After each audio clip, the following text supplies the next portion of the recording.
I probably don't have to tell you guys this again, but you know I've spent my life dedicated to animals and the love of animals and educating people about animals. The one thing I always said is that I would never push my kids to do it unless they wanted to. One thing about iguanas is, if you have a glass cage, they sneeze. So we're just gonna clean some glass. Try to do this as safely. What you doing, bro? So you just have to... Not that bad of a guy. So we're just gonna put him on the ground and just let him crawl around while I fix the poopy and the glassy.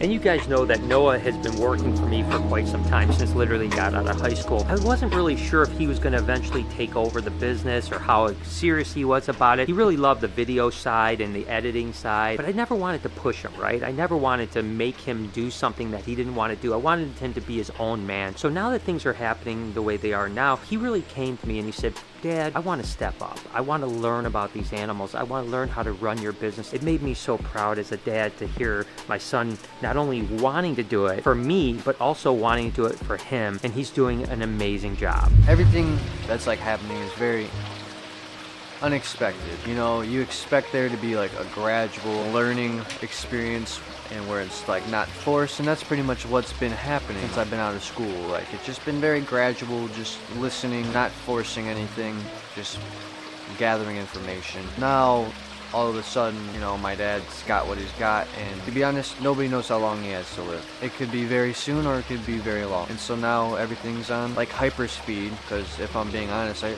expected to have at least, I don't know, 10 years, and now it's like gotta try to learn everything in under a year pretty much to be safe. It's a lot of emotions, obviously, but it's almost like kind of have to put your emotions to the side so that you can learn everything when you're here, and then once you're at home you can let the emotions loose, you know. I'm excited to learn. I've always wanted to learn. I just expected there to be more time and different circumstances to which I learned. So growing up, I always enjoyed being around BHB reptiles. I always had a lot of fun just like pulling out different animals, snakes. Mostly we had ball pythons and colubrids. So I was always messing with the snakes, naming some snakes. You know, when you're a kid up until late teenagers, you're in school, so that's pretty much your whole day. I know personally I was exhausted after school, so I just wanted to play sports or sleep. I graduated early 2018, this place was built. Pretty much right after school, we started getting a wide variety of different reptiles. It took a few years to, you know, build up knowledge by just listening, how to do it safely. Once you have like a basis of knowledge, you feel more comfortable messing with all different types of animals. I remember going to Florida with my dad. We went inside with what I believe to be Nile crocodiles. A little bit more excited. We are actually inside one of the enclosures. We have a big male crocodile. He knows we're here. He's definitely ready, so we're gonna go ahead and feed him. We've got a couple females on nest as well, so what do you say we just give this a go, right? Oh, look at that. They're so fast. This one doesn't have any food. We gotta get the fuck out of here. And like, that's just something that I would never have done before. What brought me in there was an immense feeling of wanting to be close and to know more about the animals. So the older that I get, the more intrigued I am, and the more I want to, the more that I grow and realize that I love all animals, not just reptiles. So yeah, really just growing into what this place can be, and I pray nothing more that my dad's right there with me. I want that to be the case, but we have to be realistic, and if that's not the case, still carrying on the last name and what this is supposed to be for the rest of my life and hopefully future generations. And as you can see, you know, to get this place running the way it needs to run, it's not just about me, it's about a lot of people, right? You know, my crew, my staff, and there's a lot of cogs in that wheel. Without one of those cogs, things don't run. Everyone has to chip in. The thing that I'm so blessed with is that I have a crew of people that believe in my vision and believe in the things that I believe in, and they're willing to work hard to achieve the same goals that I set out to achieve every day. Of course, we're here to help, guys. So you guys are supporting Mr. Brian and everything so much that it really really boost everybody's spirits around here. You know, we want to be, me included, you know, Connie, everybody, Noah stepping up to the plate, of course, Jessica's becoming more and more part of the vlog. You know, we're trying to get through this every which way of the sense, helping Brian just, you know, put a smile on his face. You know, we have all of the enclosures to clean, or, you know, Ice Cube here, he poops a lot, but, you know, it's our job to make sure that everybody's happy and safe and sound, even through these hard, difficult times. Noah's really stepping up to the plate, and I can't wait to work with Noah more so than we already do. You know, to be a part of it means the world to me, and I don't plan on going anywhere basically forever. I told Brian he had to fire me to get rid of me because I don't plan on going nowhere. All the help that we're trying to do for Brian, you know, of course his family, like Noah, we all basically live here all the time. Right behind me, as much as I complain about the anacondas, I still love them, and I love them even more because Brian loves them so much more. And it's just, you know, he's someone that I've looked up to my whole life. I watched him on the vlogs when I was a kid back in the snakebite days with Chewy and everybody else. So it's just, you know, this time it kind of sucks, but at the same time, we're gonna keep pushing through. And it's been a pretty emotional time for the last couple months over here at BHP and the Reptarium. Obviously things are pretty hard right now, but I've been here for a long time. I've been working with Brian for, it'll be 9 years this year, and I don't plan on going anywhere. I've helped build a lot of what we have here, and I plan on continuing to help build what we have in the future with the Legacy Aquarium. I definitely want to be involved in helping out, build out enclosures and, you know, making our animals happy. It's gonna be some changes going on around here. You guys will probably see a little bit more of me on the vlog. Hopefully you're happy about that. I've stuck around BHB and the Reptarium for so long and helped build, and I love Brian's vision, and I just want to continue that. I believe we've been going in an amazing direction with the animal care and husbandry, taking our enclosures beyond what they've ever been in the past, and I want to continue growing and building that. I'm gonna be here for it. I don't think I really anticipated everything that's happened so far. It's just been a wild ride, and I never really expected to be a part of the vlogs. I literally just applied because I studied biology in school and I love animals. Came here to Michigan and I was like, oh, I know this place.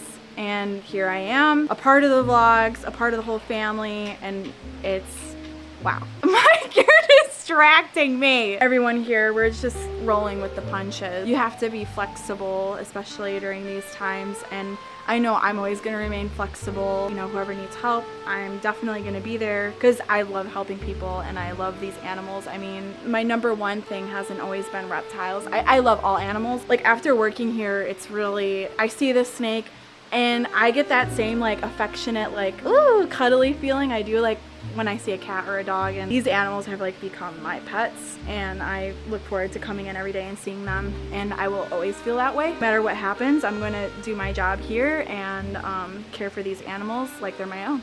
Probably cleaned yesterday afternoon, so not even 24 hours. It's the morning time right now, so nothing really that you can do when you have an indoor zoo in Michigan. I share my dad's blood. I was his fastest swimmer. I also have a lot of different ideas that I want for this place as well. The Columbus Zoo video that was probably earlier this week. When I was there, that place was so inspirational. The entire time I was there, I was just thinking to myself, like, how do I get this? Like, how do we make it to where we can have the Columbus Zoo? Big J, Camera J, and we love birds. So like, I would love it to one day we expand to have some sort of aviary. Just build the best of the best, because that's my thing too, is I'm just like my dad. Everything we do, I don't want anything average. I want it to be the best, the most beautiful that it could be. That seal exhibit at the Columbus Zoo,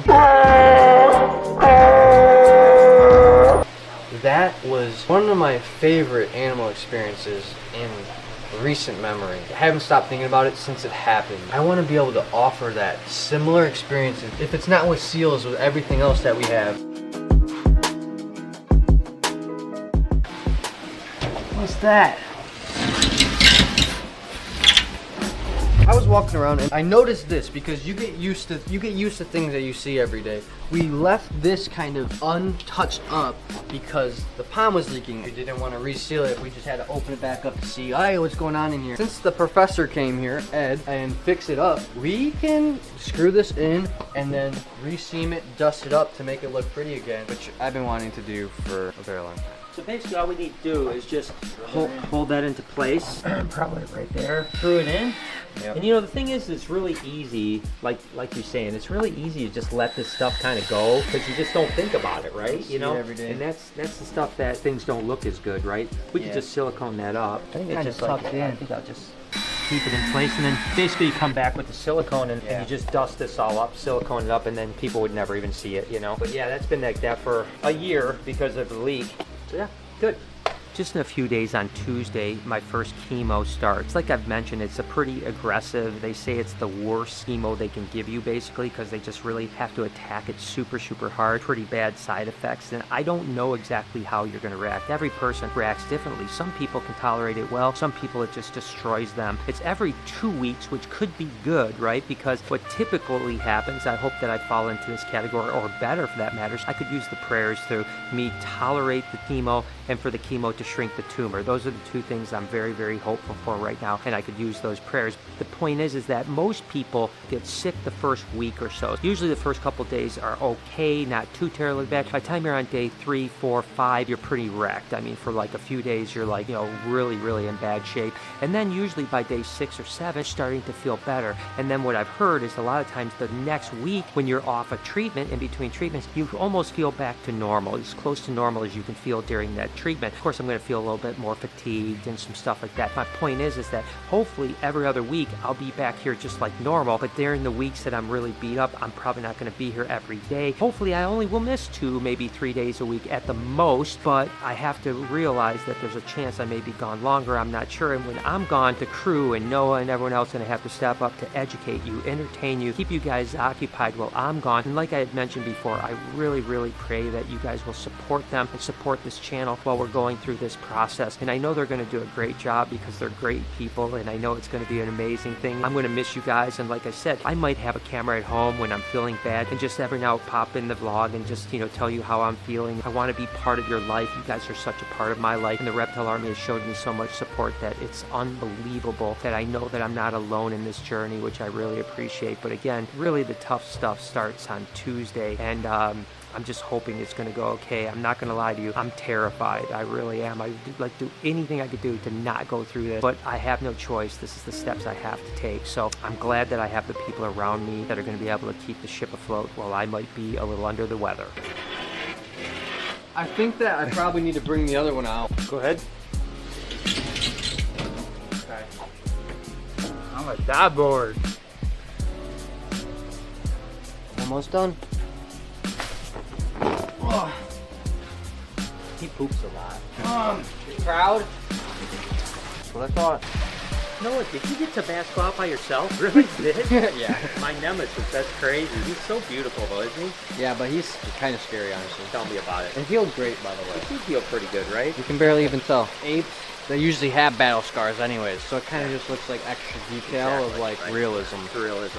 Exactly. So many things that I'm going to teach you over the time. I mean, you know, it's like obviously you were messing with morphs, but we have to understand it's all about layering, right? So this is actually a banana bumblebee enchi, right? So this is a banana, a bumblebee is a pastel spider, and then it's an enchi. So all 3 of these things that is in here are incomplete dominant, right? And this is actually a Incomplete dominant. Right, so that just basically means that when you take a phenotype like a spider or a pastel, with a pastel, let's say, when you breed that pastel to a normal, half the babies are going to come out pastel. Half normal. Half normal. And then when you breed the 2 pastels together, on average 1 in 4 is going to be a super pastel. And then they're going to get 2 pastels and 1 normal on average out of 4. So there's recessive, And an incomplete dominant. incomplete dominant, or some people call it codominant, same exact thing. And then lastly, you would have allelic. Crystal ball would be allelic. So basically what this is a special ball python bred to a Mojave ball python, and you produce a crystal ball 1 in 4. Now, if you breed a crystal ball to a normal, you'll never produce a crystal ball. You know, That you'll means it's allelic. That's what makes it allelic? Exactly. So what you'll do is every snake will be either a Mojave or a special, and they'll never be a normal when you're allelic. Breed the 2. You have to breed a Mojave and a special in order to do it. Now, you can get a super special and a super Mojave, breed those together, and then you'll have all crystals. Super version is going to, so say a blue-eyed leucistic, which is like, let's say it's a super lesser, but it could be a super whatever. When you breed that to a normal, everything is going to be a lesser.